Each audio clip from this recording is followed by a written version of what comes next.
We are going to go ahead and work on a homework problem. I am currently on page 478 and I am going to work out 1C from your homework. And I'm going to go ahead and work this out with you guys because these problems look tricky, but we're doing the exact same thing that we've been doing before. It's just a matter of knowing how to read the math. So let's go ahead and get started. For these problems, they want us to find the area of each region that's described by whatever functions they give us.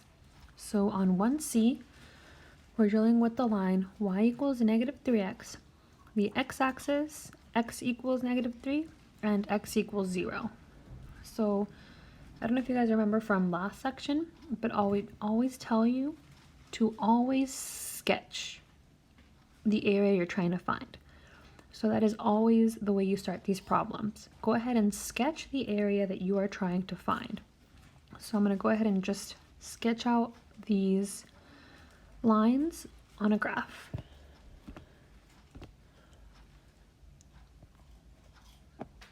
So I'm just going to go ahead and start graphing. And I'm going to actually need a little bit more on my negative side than my positive side. So there's my x, there's my y. And I'm going to start off with the first function, which is y equals negative 3x. This function is just like the line y equals x, so it's going to be a straight line cutting across the x-axis. It's going to be a little bit skewed because of this constant of 3, but again, this is just a rough sketch, just to give me an idea of what my area looks like. So let's go ahead and draw it in there. So it's cutting through here. All right, so that's that graph. Now I'm going to go ahead and look at the next function I'm dealing with. Well, the region is trapped by the x-axis. I've already got that here, so I'm good to go here. And it's also cut in between x equals negative 3 and x equals 0. So I'm going to go ahead and graph these two lines next.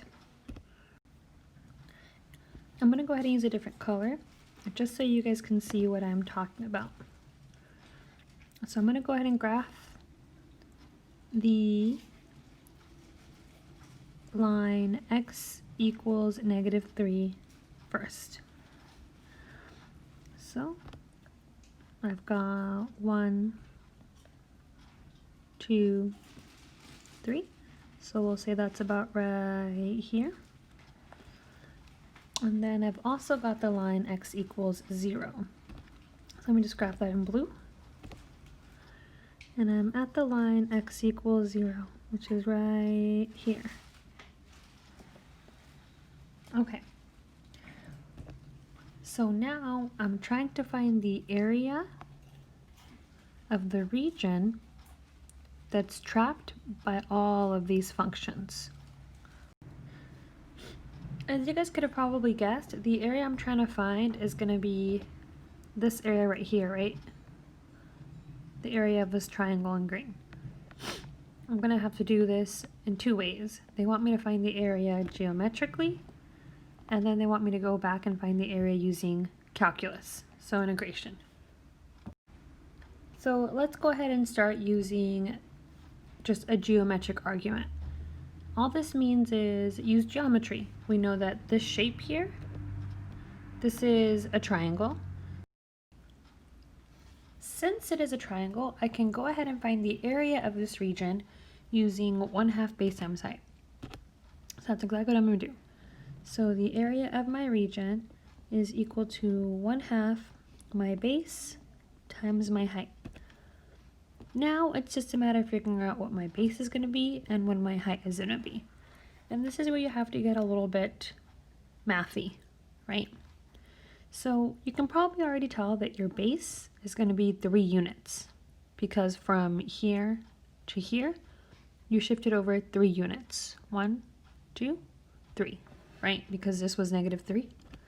I forgot to label it, but there we go. And this is the equation y equals negative 3x. All right, so you already have part of it figured out. So you know the area is going to equal 1/2 3 times whatever value your height's going to be. So let's get mathy. Your height of your triangle is going to be this side right here. But the length of this side depends on where you are on this graph of y equals -3x.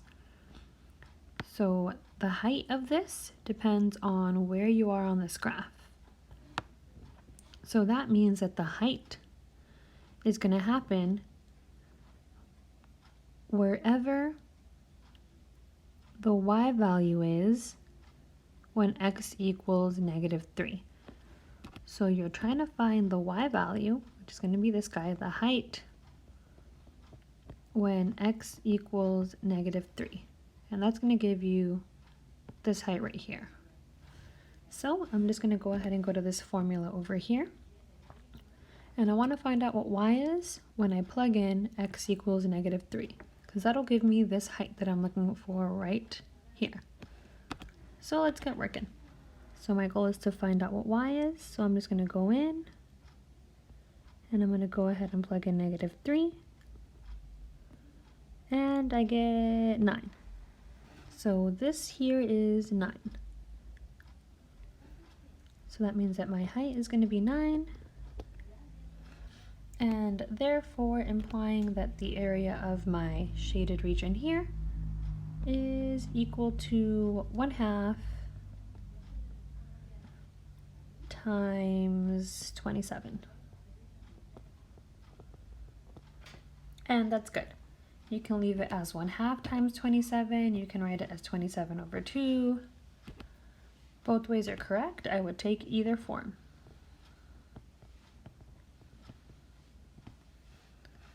So perfect.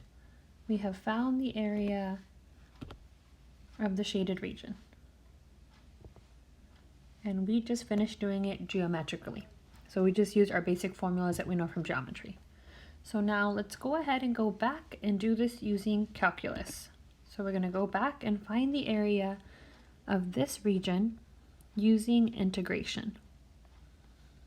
So I'm going to go ahead and scoot my picture up.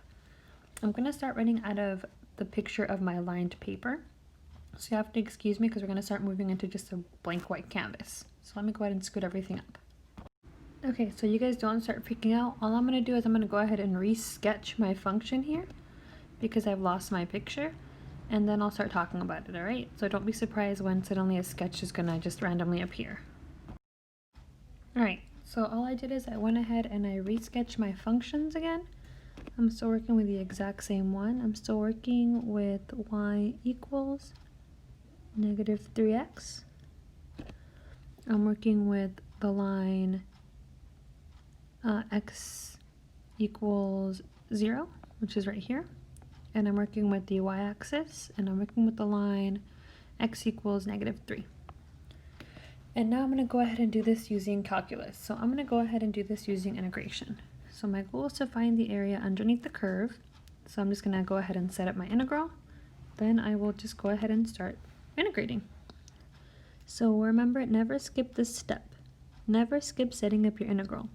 So I'm finding the area underneath the curve, right? That's what this little squiggly s is talking about, area underneath the curve, from -3 to 0, from where I start to where I stop. So from -3 to 0 of the function I am given, which in this case is -3. Okay, so actually guys, when I was filming this video, my iPad died midway. So I'm just recording my audio now over the video. So now that I've already figured out my integral, so basically the basic equation that I'm going to work with, all I have to do is use that to help me find this area that I'm looking for. So I'm just going to go ahead and flat out integrate. I don't know what I'm saying there. I think I'm just telling you to integrate.